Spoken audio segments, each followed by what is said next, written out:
Hello friends, welcome to EduTab.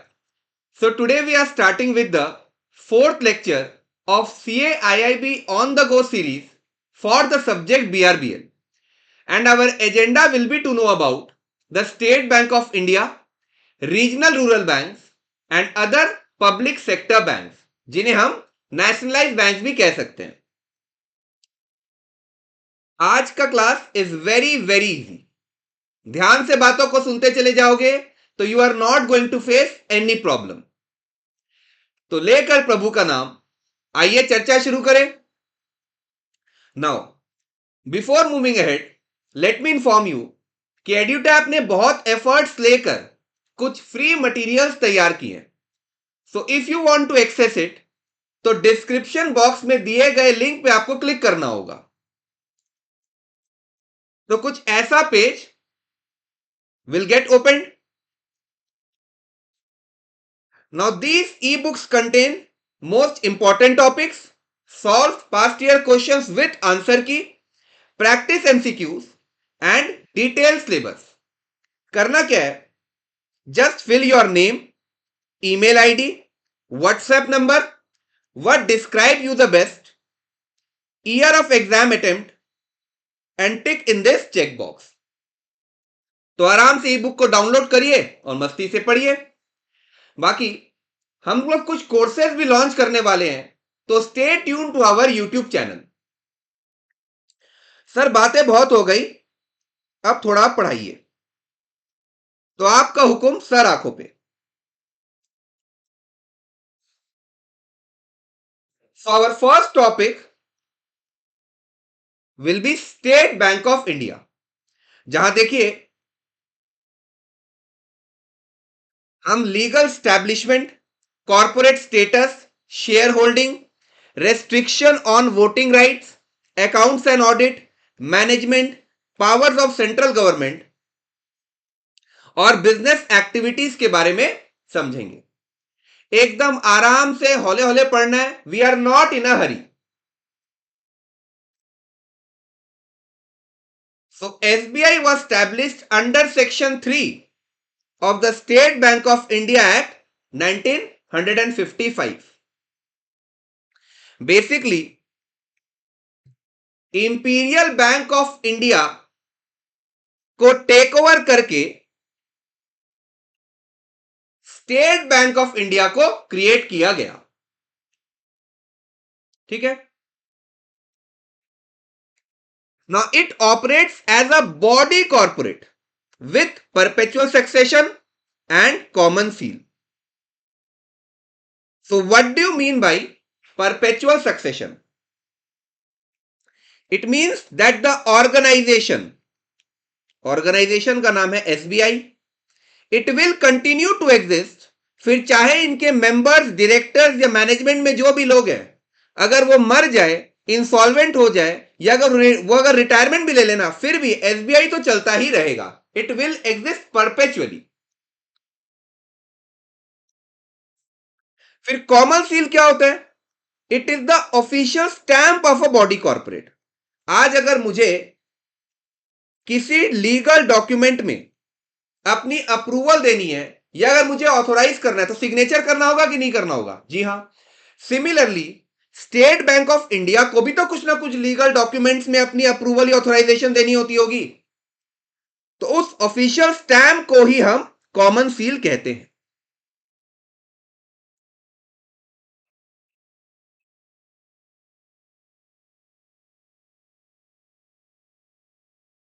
So it operates as a body corporate with perpetual succession and a common seal.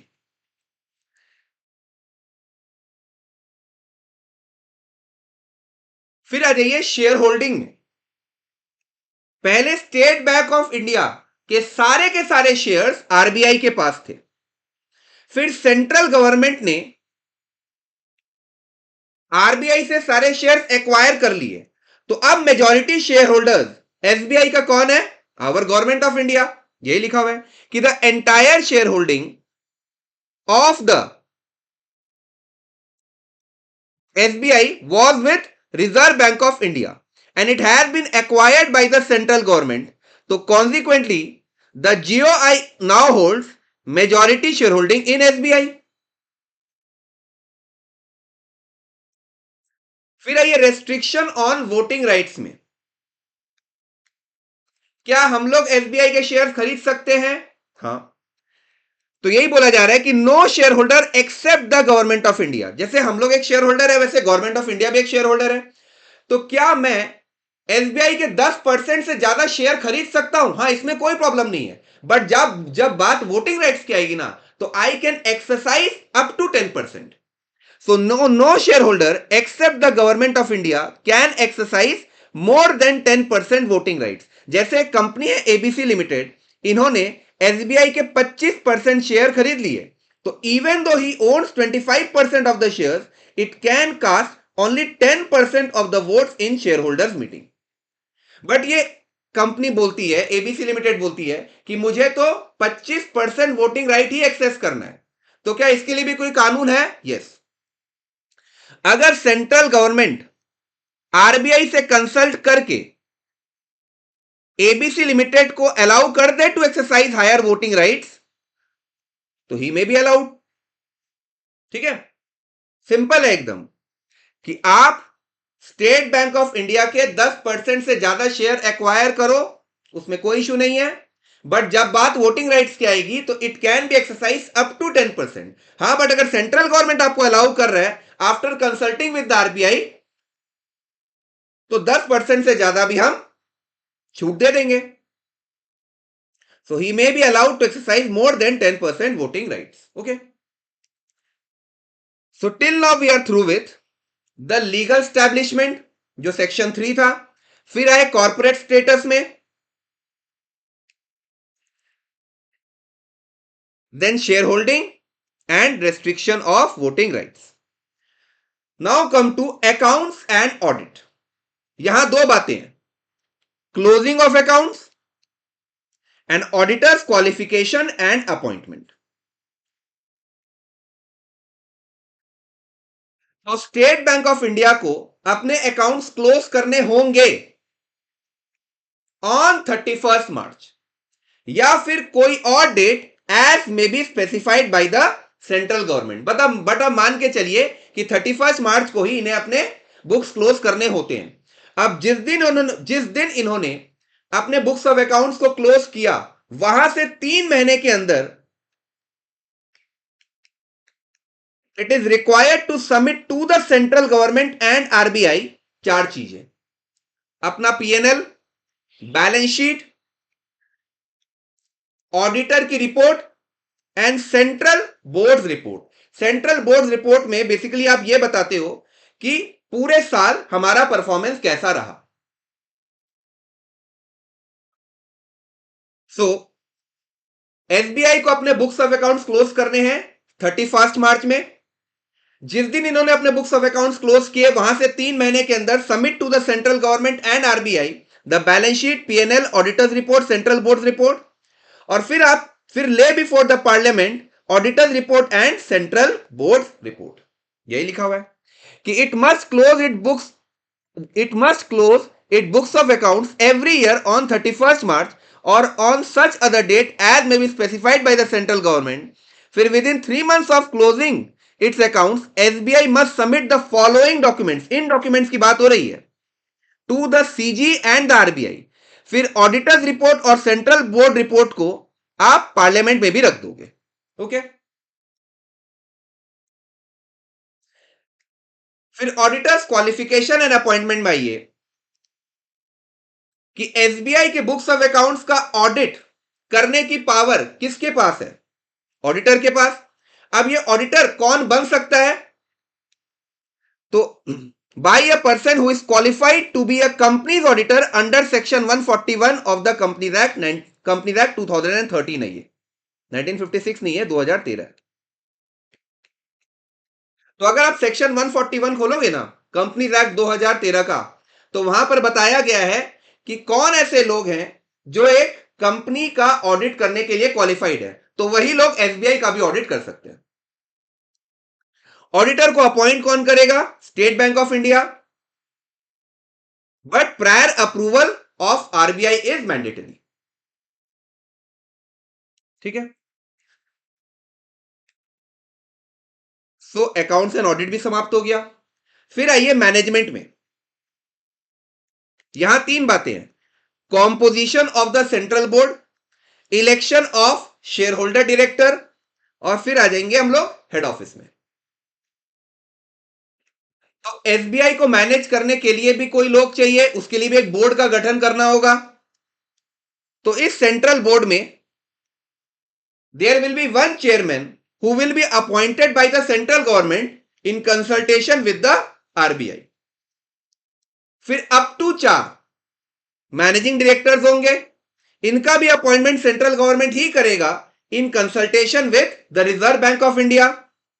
फिर one director will be representing the workman employees and one director will be representing the non workman employees, मतलब यहां पे officers की बात हो रही है। So these will be appointed by the central government.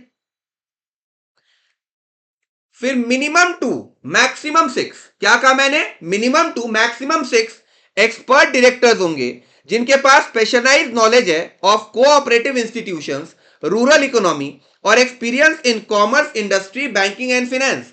तो इन एक्सपर्ट डायरेक्टर्स को नॉमिनेट करेगा सेंट्रल गवर्नमेंट। यहां अपॉइंटमेंट नहीं कह रहा हूं मैं, यहां पर बोल रहा हूं मैं कि it will be nominated by the central government.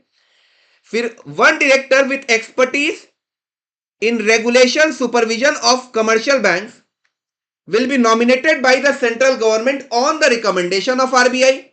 और एक गवर्नमेंट का नॉमिनी डायरेक्टर होगा, इनको भी नॉमिनेट सेंट्रल गवर्नमेंट ही करेगा। तो ये हो गई अपनी सेंट्रल गवर्नमेंट के रिगार्ड में जितनी बातें थी सब कुछ बता दी। तो ये कॉम्पोजिशन ऑफ सेंट्रल बोर्ड हुआ समाप्त। फिर आइए election of shareholders director में। So the number of directors जो शेयर होल्डर्स इलेक्ट करेंगे, it depends upon the aggregate shareholding in the total issued capital of the SBI। देखिए capital चार प्रकार के होते हैं, एक होता है ऑथोराइज्ड, दूसरा होता है पेड अप, तीसरा होता है इशूड। पहला होता है ऑथोराइज्ड, फिर होता है सब्सक्राइब्ड, फिर पेड अप और last issued capital. Now read कि the number of directors elected by shareholders depends on their aggregate shareholding in the total issued capital of State Bank of India। तो अगर share holding 10% तक है तो कितने directors elect किए जाएंगे, 2। अगर शेयर होल्डिंग 10 से 25% तक है तो 3 directors will be elected by share holders, और अगर शेयर होल्डिंग 25% से ज्यादा है तो 4 directors will be elected by share holders. अच्छा, यहां पे जितनी भी शेयर होल्डर्स के बारे में मैंने बताया उसमें सेंट्रल गवर्नमेंट को आप प्लीज एक्सक्लूड कर दीजिएगा। सेंट्रल गवर्नमेंट तो मेजॉरिटी शेयर होल्डर है एसबीआई का, तो उसे हम लोग यहां पे साइड करके ही चलेंगे। फिर एसबीआई का जो कॉर्पोरेट ऑफिस है वो मुंबई में है, और लोकल ऑफिसेज आपके मुंबई, कोलकाता, चेन्नई या other places as decided by the central government after consulting the central board. तो देखिए कॉम्पोजिशन खत्म, इलेक्शन हो गया और हेड ऑफिस भी समाप्त।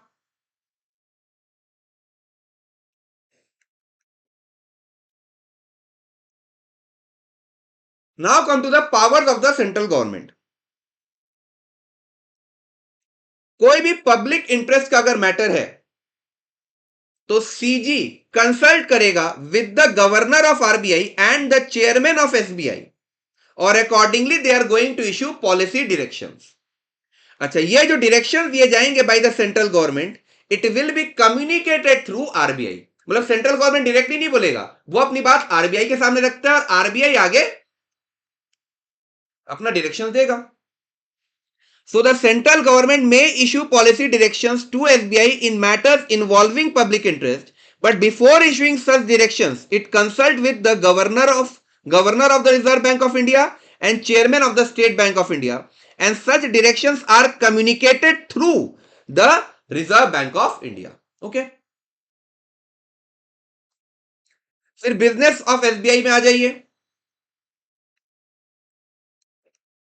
तो रिजर्व बैंक ऑफ इंडिया में authorise SBI to act as its agents at places जहां पर आरबीआई के कोई ब्रांचेस नहीं है बट एसबीआई के ब्रांचेस हैं।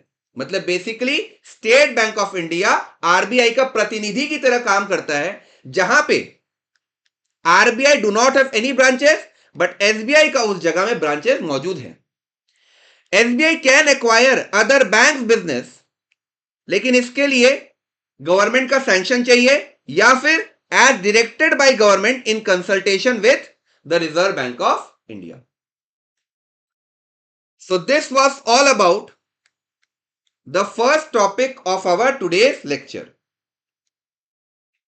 हमने legal establishment, corporate status, share holding, restriction on voting rights, accounts audit, management, powers of central government और बिजनेस के बारे में अच्छी तरीके से समझ लिया। अब आइए रीजनल रूरल बैंक्स में, ये तो और आसान है। कितनी बातें टोटल? 7 नहीं है, बेसिकली 8 है। पहले मैं आपको थोड़ा इंट्रोडक्शन दूंगा, then I am going to switch to legal status, establishment, business activities, management, role of sponsor banks, accounts and audit, और आखिरी है एमैल्गमेशन। एकदम ध्यान से सुनिएगा। इंडिपेंडेंस के बाद अ मेजर चैलेंज वॉज कि बैंक्स केवल और केवल सिटीज में ही ध्यान दे रहे थे, बैंक्स का मौजूदगी केवल और केवल शहरों में ही था, और ये लोग अपने ब्रांचेस रूरल एरियाज में ओपन करना ही नहीं चाह रहे, बिकॉज उन्हें लगता है कि ये वायबल सौदा है ही नहीं। अगर मैंने गांव में अपने ब्रांचेस ओपन किए तो मुझे नुकसान ही होना है। नाउ इकोनॉमिक ग्रोथ को प्रमोट करने के लिए, अगर आपको देश को आगे बढ़ाना है, तो इट वॉज वेरी नेसेसरी कि रूरल एरियाज में भी फाइनेंशियल इंक्लूजन हो। तो it was necessary to connect the rural areas with banking services. So therefore regional rural bank का कंसेप्ट लाया गया। नेशनलाइज बैंक्स वाज अप्रोच्ड कि आप लोग थोड़ा पैसा लगाइए और रूरल एरियाज में इन बैंक्स को ओपन करना ही होगा। नेशनलाइज बैंक बोलता है कि हम अकेला सारा पैसा क्यों लगाए, सेंट्रल गवर्नमेंट को बोलो, स्टेट गवर्नमेंट को बोलो। तो स्टेट गवर्नमेंट बोलता है ठीक है 15% पैसा हम लगाएंगे, सेंट्रल गवर्नमेंट बोलता है 50% पैसा हम लगाएंगे, भाई बैलेंस तो तू लगा। तो nationalise bank agreed to invest 35% funds. तो ये एकदम ध्यान में रखना है आपको, दिस पोर्शन इज इंपॉर्टेंट कि सेंट्रल गवर्नमेंट 50%, स्टेट गवर्नमेंट 15% और nationalised sponsor bank 35%। Now regional rural banks were constituted under the RRB act 1976। कुछ एग्जांपल दे दीजिए इन टाइप के बैंक्स का। तो एक है आंध्र प्रदेश ग्रामीण विकास बैंक, इसका स्पॉन्सर बैंक कौन है? State Bank of India. क्या स्टेट बैंक ऑफ इंडिया एक नेशनलाइज्ड बैंक है? हाँ, तो यही तो कहा था ना मैंने, देखो कि सेंट्रल गवर्नमेंट 50%, स्टेट गवर्नमेंट 15% और नेशनलाइज्ड स्पॉन्सर बैंक 35%।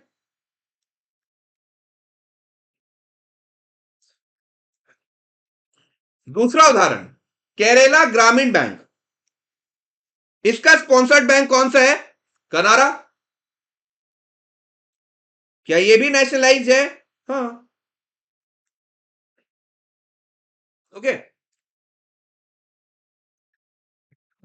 प्रॉब्लम क्या हो रहा था इस कंसेप्ट में, उसे थोड़ा अपने समझते हैं कि स्टेट गवर्नमेंट, सेंट्रल गवर्नमेंट और नेशनलाइज्ड बैंक के पार्टनरशिप से हम लोगों ने रीजनल रूरल बैंक्स ओपन तो कर दिया, बट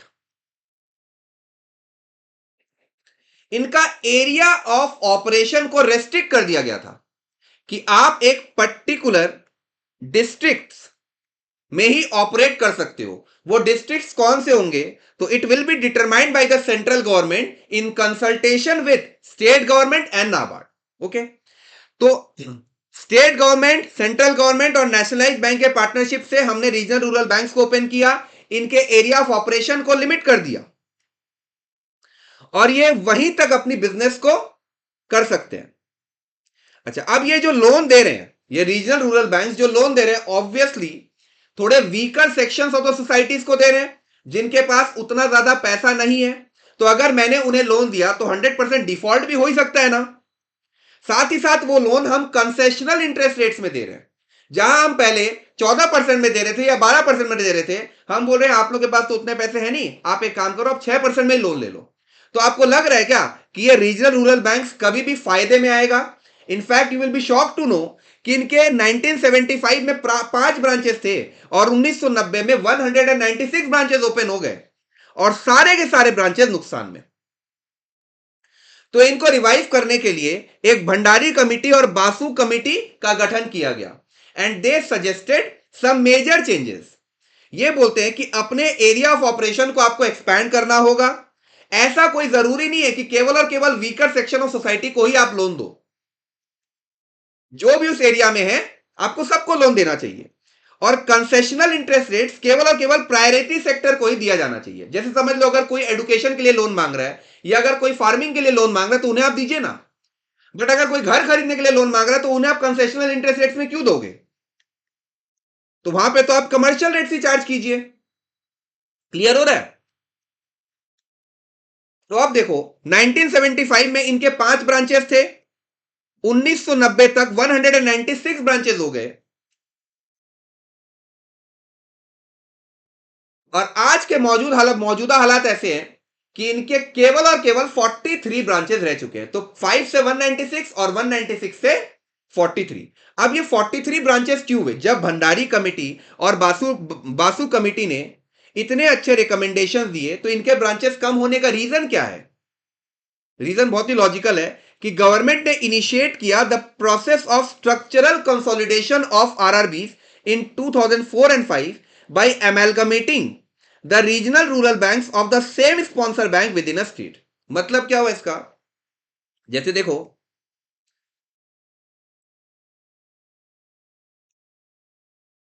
आरआरबीज को स्पॉन्सर करता है उदाहरण के तौर पे स्टेट बैंक ऑफ इंडिया। अब एसबीआई ने 15 आरआरबीज को स्पॉन्सर कर दिया तो उन 15 को अमेलगमेट करके हम बोलेंगे एक ही आरआरबी है। ऐसे ही समझ लो कनारा बैंक ने 10 आरआरबी को स्पॉन्सर किया तो उन्हें अमेलगमेट करके 1 बना दिया गया। सो 15 से बना एक, 10 से बना एक, तो इस तरीके से 196 ब्रांचेस जो थे वो घटकर रह गए 43। अच्छा, ये अमेलगमेशन किनके रिकमेंडेशंस पे किया गया? तो वो नारसिमन कमिटी है और इस कमिटी को हम financial committee on financial systems भी कहते हैं। तो अगर बातों को थोड़ा सजा के रखा जाए तो ये निकल कर आई कि नारसिमन कमिटी और committee on the financial systems ने ही स्ट्रक्चरल कंसोलिडेशन ऑफ आरआरबीज का सुझाव दिया था in the year 2004 and 2005 and as a result of which 196 branches से घटकर 43 रह गए हैं। Okay, now come to the legal status. Every RRB is a body corporate which means it has perpetual succession and common seal। अब perpetual succession क्या होता है, common seal का क्या मतलब है, this you already know। Establishment, central government establish करता है रीजनल रूरल बैंक्स को। कैसे? Bye issuing a notification in the official gazette. Central government के पास जब आपको कोई भी रास्ता ना दिखे ना तो मान लो कि वो नोटिफिकेशन इशू कर रहा है। अच्छा, this is done at the request of a sponsor bank. मतलब अगर शॉर्ट में बातों को रखा जाए तो रीजनल रूरल बैंक्स का सेटअप किया जाता है bye the central government upon the request of sponsor bank. मतलब एसबीआई जाएगा सेंट्रल गवर्नमेंट के पास और उन्हें बोलेगा कि मैं एक रीजनल रूरल बैंक बनाना चाहता हूं, तो सेंट्रल गवर्नमेंट उसके लिए एक नोटिफिकेशन इशू कर देता है। ये क्या क्या बिजनेस करते हैं? तो RRBs engage in banking activities primarily focusing on providing loans and advances to छोटे मोटे farmers, agricultural labours, artisans and self help groups. फिर अगर मैनेजमेंट में आए हम लोग तो यहां पे 3 बातें हैं, board of directors, chairman and disqualification of directors. So the management of RRBs is vested in the board of directors. मतलब रीजनल रूरल बैंक्स को संभालने के लिए एक बोर्ड ऑफ डायरेक्टर बनाया गया है और ये board is responsible for governing the RRBs and accordingly can make regulations with the approval of the central government. मतलब ये बोर्ड अपने आप से कुछ नहीं कर सकता, इनको सेंट्रल गवर्नमेंट से अप्रूवल लेनी होगी। और बहुत ही कॉमन सेंस का बात है कि आज बोर्ड अगर मन मुताबिक करने चले जाए तो हो सकता है वो पब्लिक से एग्जॉर्बिडेंट रेट ऑफ इंटरेस्ट चार्ज कर ले, वो पब्लिक को नुकसान पहुंचाए। तो भैया जो करना है आप सेंट्रल गवर्नमेंट से पूछ के कीजिए। ओके। फिर चेयरमैन का अपॉइंटमेंट किया जाता है बाय द स्पॉन्सर बैंक, लेकिन इसके लिए भी कंसल्ट करना होगा विथ नाबार्ड, और अगर जरूरी पड़ा तो आप सेंट्रल गवर्नमेंट से भी कंसल्ट करो। And this chairman is going to work on a full time basis. ठीक है। फिर डिसक्वालिफिकेशन ऑफ डायरेक्टर, एक ऐसा बंदा who has been declared as insolvent, who has been convicted of an offense involving moral turpitude, या फिर अगर वो 3 कंजिक्यूटिव बोर्ड मीटिंग्स तक एब्सेंट है बिना परमिशन लिए, अगर परमिशन लेके एब्सेंट है तब ठीक है, लेकिन अगर बिना परमिशन लिए वो 3 बोर्ड मीटिंग्स तक लगातार एब्सेंट रहा तो वो डायरेक्टर नहीं बन सकता। ओके। तो legal status done, establishment, business activities and management हम लोगों ने खत्म कर लिया। फिर आइए स्पॉन्सर बैंक के रोल में। तो nationalised bank was the sponsor bank. क्या वो पैसे लगा के भूल जाएगा क्या? नहीं। He is going to monitor the progress of regional rural banks through, वो इंस्पेक्शन करता है, इंटरनल ऑडिट्स करता है, रिव्यू करेगा, और अगर कुछ कमियां मिली तो he is going to give suggestions for improvement.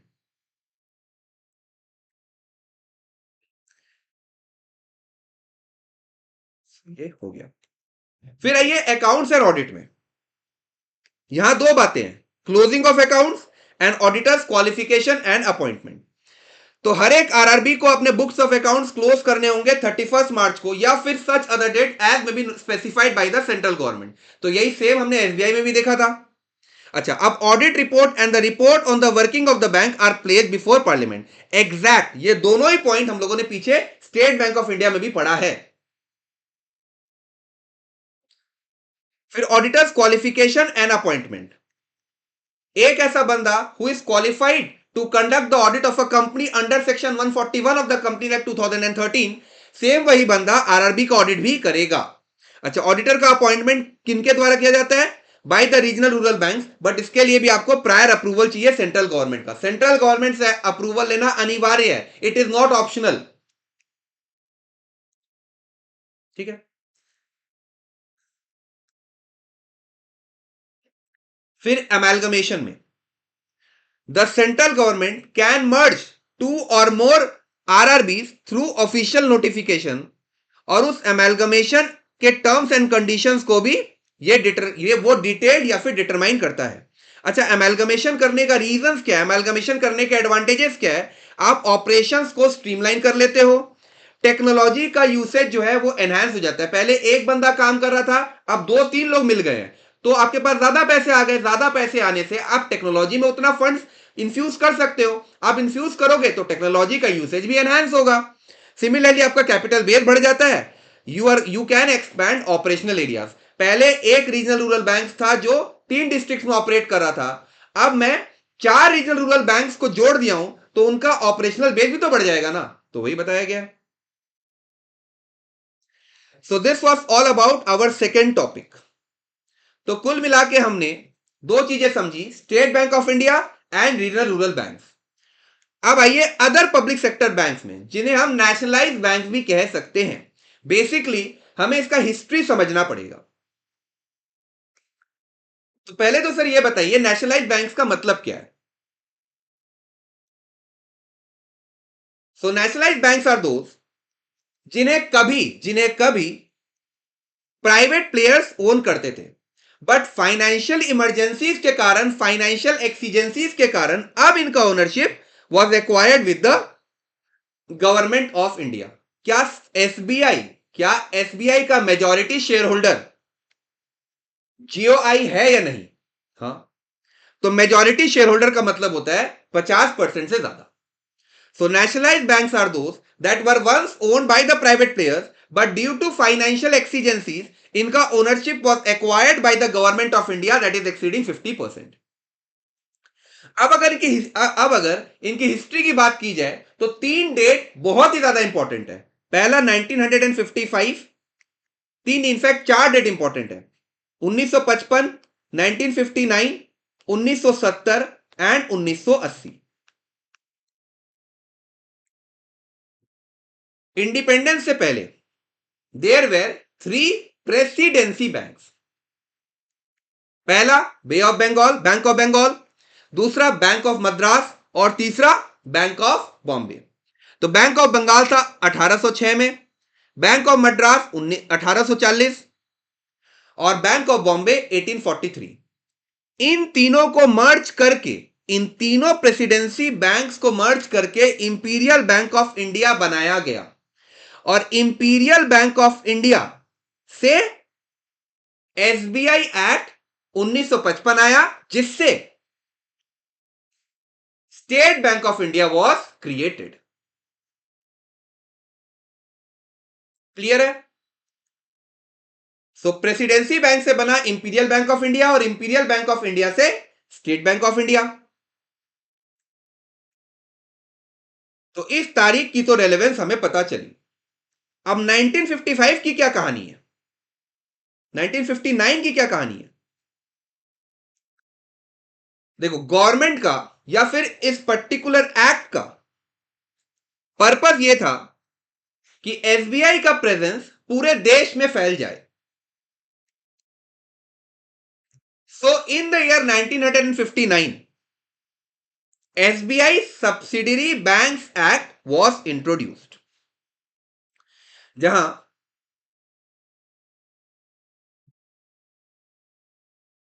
these 7 were the associates of State Bank of India. पहला State Bank of Bikaner and Jaipur, फिर State Bank of Saurashtra, State Bank of Travancore, State Bank of Indore, State Bank of Mysore, State Bank of Hyderabad and State Bank of Patiala. तो ध्यान से observe कीजिए, 1955 में government का majority share holding एक bank में था, एसबीआई। 1959 में एसबीआई के प्रेजेंस को और बढ़ाया गया और अब इनके 7 एसोसिएट्स बना दिए गए। So even after the nationalization of SBI and its associate bank, majority of the banking sectors was with private sector banks। मतलब एसबीआई और उनके एसोसिएट बनाने के बावजूद भी मेजॉरिटी बैंकिंग सेक्टर में बोलबाला प्राइवेट सेक्टर बैंक्स का ही था। तो दरकार क्या है? लार्ज स्केल नेशनलाइजेशन की। इसलिए in the year 1970 14 banks were nationalise. Nationalise का क्या मतलब होता है? कि प्राइवेट बैंक्स के majority shares government of India acquire कर ले। So in the year 1970 banking companies acquisitions and transfers of undertaking act was made, जिसमें 14 banks were nationalise which accounted for account 85% of the banking business in India. और 1980 में banking companies acquisition and transfers of undertaking act was introduce, जिसमें 6 और bank को nationalise किया गया। इन 14 banks के और इन 6 बैंक के एग्जांपल्स आप दे दीजिए। तो ये मैंने लिस्ट पुट कर दी है, आपको सिर्फ और सिर्फ रीड कर लेना है, याद करने की दरकार नहीं है। ठीक है? So this was all about the history of nationalised banks in India. तो क्या आप कुछ सवाल किए जाए? हां सर, फटाफट सॉल्व करवाइए। Who appoints the auditor of SBI and what is the mandatory condition for the appointment? SBI के ऑडिटर को कौन अपॉइंट करेगा? SBI खुद। और इन्हें अप्रूवल लेना पड़ता है, मैंडेटरी है भैया, अप्रूवल लेना होगा with the Reserve Bank of India. तो option B is the right answer. फिर what is the shareholding pattern of the state government and sponsor bank in the capital of RRBs? तो nationalise bank 35% लगाते हैं, state government 15% और central government 50%।